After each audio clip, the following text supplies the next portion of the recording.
একদম ভিন্ন রকম আর কম খরচে ইফতারের জন্যই নামি দামি নাস্তাটি তৈরি করে নিতে পারবেন। চাইলে বাচ্চাদের টিফিনেও দিতে পারবেন। আশা করছি আমার আজকে ভিডিওটা ভালো লাগবে আর সহজও লাগবে। আমি চুলায় পানি বসিয়ে দিয়ে দিচ্ছি 1 কাপ। সেখানে আমি ময়দা দিয়ে দিলাম 1 কাপ আর স্বাদ মতো লবণ দিয়ে একটা ডো তৈরি করে নেব। এটা এক সাইডে আমি রেখে দিচ্ছি। এখন এখানে নিয়ে নিচ্ছি 2টা ডিম, গ্রেট করে নেব। গ্রেট করা হয়ে গিয়েছে। এখন এখানে দিয়ে দিচ্ছি টমেটো কিউব করে কাটা বড় সাইজের একটা, দিয়ে দিচ্ছি পেঁয়াজ কুচি বড় সাইজের একটা, দিয়ে দিচ্ছি ধনিয়া পাতা কুচি, দিয়ে দিচ্ছি চিলি ফ্লেক্স, দিয়ে দিচ্ছি স্বাদ মতো লবণ আর দিয়ে দিচ্ছি ইস্ট। এখানে হাফ কাপ পরিমাণ আছে, চাইলে আপনারা বেশি কম করতে পারেন। দিয়ে ইস্টটা যত ভালো দিবেন বেশি, তত নাস্তাটা খেতে বেশি মজার হবে। এখন এগুলো ভালো করে মিক্স করে নিচ্ছি।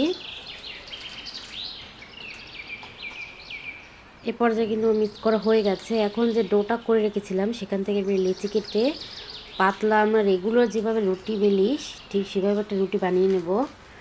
এখন একটা মুখার সাহায্যে যেভাবে করে আমি কেটে নিচ্ছি। এগুলো আমি একটা সাইডে রেখে দিচ্ছি। আমি আরও একটা রুটি বেলে আর একটা ডিজাইন আপনাদের দেখিয়ে দিচ্ছি। এভাবে ছুরির সাহায্যে চারকোনা কেটে নিচ্ছি। কেটে নেওয়া হয়ে গেলে এখানে যেভাবে চারকোনা করে মাঝখান থেকে করে দিচ্ছি। এটাও একটা খুবই সহজে নাস্তার শেপ, চাইলে এভাবে করে বানিয়ে নিতে পারবেন। এখন যে পুরটা করে রেখেছিলাম সেই পুরটা এখানে দিয়ে দিচ্ছি। আপনারা যারা কম বেশি দিতে পারেন, আমি একটু বেশি পরিমাণে দিলাম।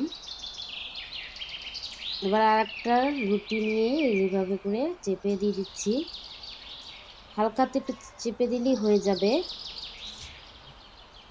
এটা খুলে যাওয়ার কোনো ভয় নাই। চাইলে আপনারা ডুবো তেলেও ভাজতে পারেন, কম তেলেও ভাজা যাবে, কোনো সমস্যা নেই।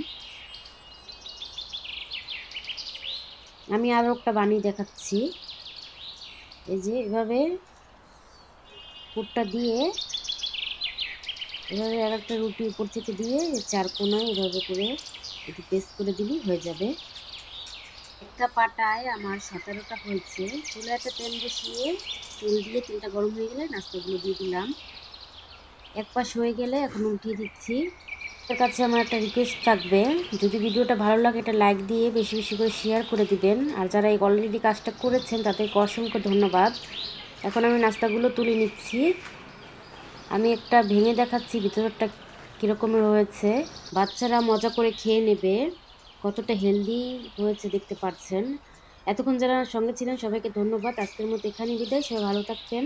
একদম ভিন্ন রকম আর কম খরচে ইফতারের জন্যই নামি দামি নাস্তাটি তৈরি করে নিতে পারবেন। চাইলে বাচ্চাদের টিফিনেও দিতে পারবেন। আশা করছি আমার আজকে ভিডিওটা ভালো লাগবে আর সহজও লাগবে। এখানে বাটিতে গরম পানি নিয়ে নিচ্ছি, উষ্ণ গরম, আর দিয়ে দিচ্ছি হাফ চা চামচ ইস্ট আর স্বাদ মতো লবণ দিয়ে ভালো করে মিশিয়ে নিচ্ছি।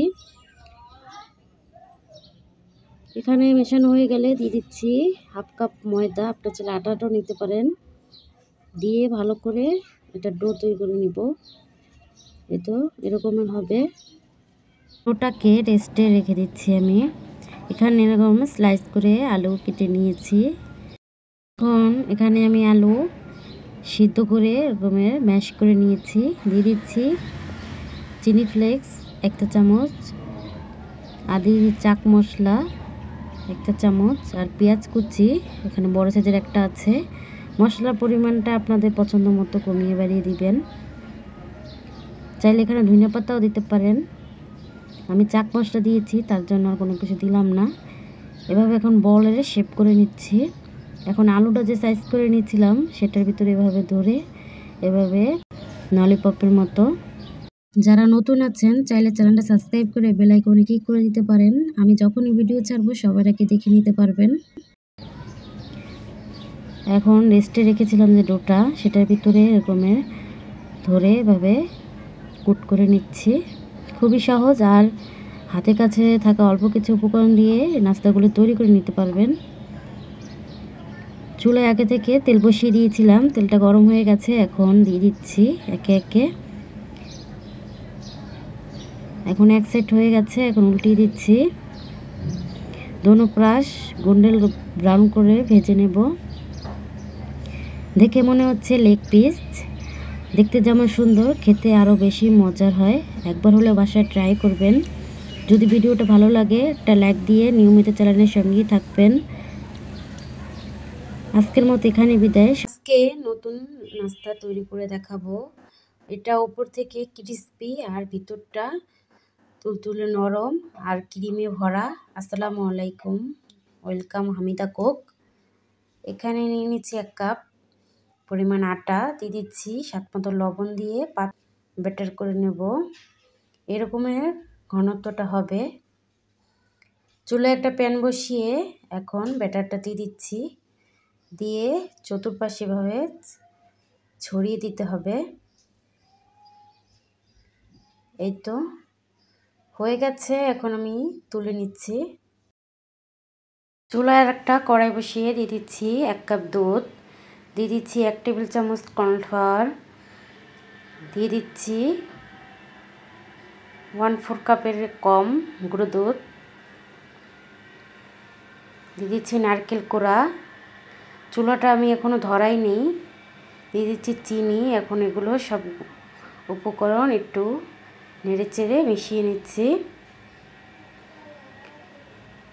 এখন আমি চুলা ধরিয়ে অনবরত নাড়তে হবে, নয়তো দলা পেকে যাবে। এই তো সব উপকরণ দিয়ে তারপর চুলাটা ধরাতে হবে। এই পর্যায়ে আমি নামিয়ে নিচ্ছি। এটা ঠান্ডা হয়ে গেলে আর একটু ঘন হয়ে যাবে। একটা শিক নিয়ে নিচ্ছি। এখন এর উপরে ক্রিমটা দিয়ে দেব, দিয়ে এভাবে আমি রোলের শেপ করে নিচ্ছি। আপনার পছন্দ মতো শেপ করে নেবেন। যদি ভিডিও ভালো লাগে লাইক দিয়ে নিয়মিত চ্যানেলের সঙ্গেই থাকবেন। আর যে সকল আপুরা আমাকে ভালোবেসে নিয়মিত আমার ভিডিওগুলো দেখেন তাদেরকে অসংখ্য ধন্যবাদ। চুলায় একটা প্যান বসিয়ে তেল দিয়ে দিচ্ছি। এখন তেলটা গরম হয়ে গেলে নাস্তা দিয়ে দিলাম। এটা ভাজতে তেলের পরিমাণও খুব কম লাগে। যে সকল সোনামণিরা রোজা রাখে তাদের তৈরি করে দিলে খুব মজা করে খেয়ে নেবে। গোল্ডেন ব্রাউন কালার করে দোনো পাশ ভেজে নেব। এই তো এই পর্যায়ে কিন্তু আমার ভাজা হয়ে গিয়েছে। এখন একটা ভেঙে দেখাচ্ছি ভিতরটা কীরকম হয়েছে। এতক্ষণ যারা সঙ্গে ছিলেন সবাইকে ধন্যবাদ। আজকের মতো এখানেই বিদায়। সবাই ভালো থাকবেন। আল্লাহ হাফেজ।